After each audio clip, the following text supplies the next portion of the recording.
3, 2, 1. Esta semana en el West Wing. Welcome to the West Wing Week, your guide to everything that's happening at 1600 Pennsylvania Avenue.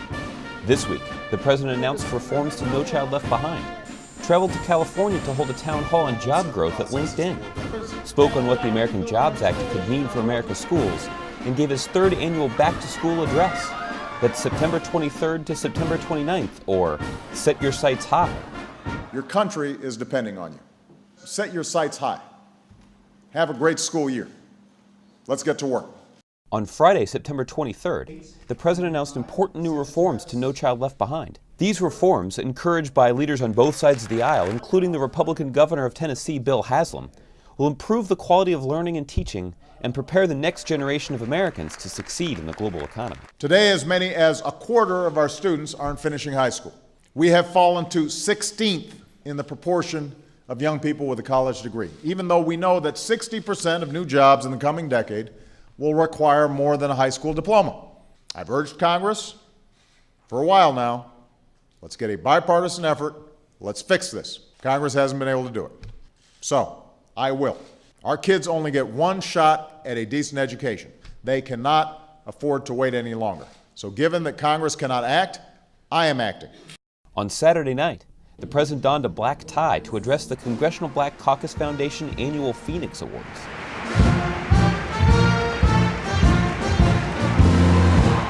These Republicans in Congress like to talk about job creators. How about doing something real for job creators? Pass this jobs bill, and every small business owner in America, including 100,000 black-owned businesses, will get a tax cut. You say you're the party of tax cuts? Pass this jobs bill, and every worker in America, including nearly 20 million African-American workers, will get a tax cut. Pass this jobs bill and prove you'll fight just as hard for a tax cut for ordinary folks as you do for all your contributors.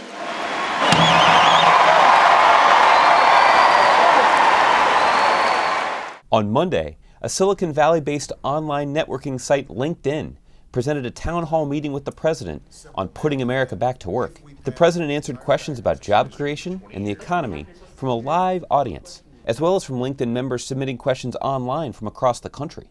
We have everything we need to begin to put this country back to work. The raw materials, the basic building blocks, and perhaps most importantly, the will of a nation. What we need is the way. With the American Jobs Act, our president is leading the way. We're successful because somebody invested in our education, somebody built schools, somebody created incredible universities. The reason I do these kinds of events is I want you to hear from me directly, I want to hear from you directly, but I also want your voices heard in the halls of Congress. On Tuesday, the president headed to Denver and visited a local high school named after President Abraham Lincoln. During his visit, the president highlighted his proposal to put workers back on the job by rebuilding and modernizing schools all across the country. We need to do everything we can to make sure our students can compete with any students anywhere in the world. And every child deserves a great school, and we can give it to them. We can rebuild our schools for the 21st century with faster internet and smarter labs and cutting-edge technology. And that won't just create a better learning environment for students, it'll create good jobs for local construction workers right here in Denver and all across Colorado and all across the country. Bridges need renovations. Roads need renovations. We need to lay broadband lines in rural areas. So my question to Congress is, what on earth are you waiting for? Let's get to work. On Wednesday, September 28th, the president participated in a roundtable discussion with internet-based Hispanic news outlets and answered questions submitted online by Americans across the country. He then delivered his third annual back-to-school speech at Benjamin Banneker Academic High School in Washington, D.C., encouraging students to study hard so they can reach their very fullest potential and take the country to new heights. So all of you have a lot on your plates. You guys are growing up faster and interacting with a wider world in a way that old folks like me, frankly, just didn't have to. So today, I don't want to be just another adult who stands up and lectures you like you're just kids, because you're not just kids. You're this country's future. You're young leaders.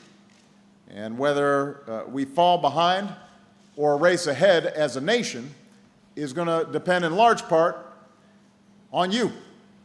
On Thursday, the president sat down for interviews with television reporters from Nashville, Tennessee, Greensboro, North Carolina, and Orlando, Florida, to talk about how the American Jobs Act would create jobs and put more money in the pockets of middle-class families in those communities. To find out more information on any of these topics or to see complete videos of these events, go to whitehouse.gov.